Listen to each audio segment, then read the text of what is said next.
President, Thank you, Senator Bato. nabanggit mo kanina na Metro Manila mayors and then siguro mga highly urbanized cities yan. I'm sure in the other places of the country na highly urbanized cities na involved sa droga. When you were president, siyempre yung disciplinary action pwedeng ma-initiate sa office mo. So did we use the disciplinary provisions in the local government code to discipline the mayors of the highly Mr. urbanized Mayor? cities under the office of Sir, the president? mahirap, sir.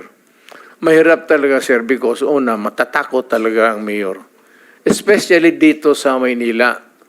Puro sindikato dito. Kasali na ang pulis, sundalo, kriminal. Ang problema dito sa Maynila, sir, hindi mo malaman kung sino ang kalaban mo.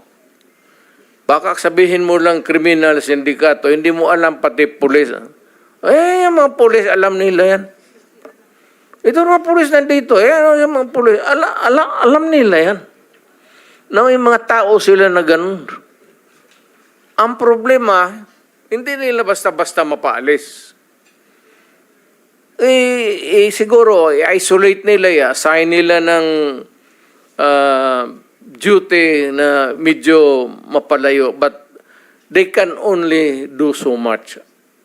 Pero paglabas ng opisina yan, sir, may baril, may authority, and they come into contact with criminals, yun ang problema ng bayan.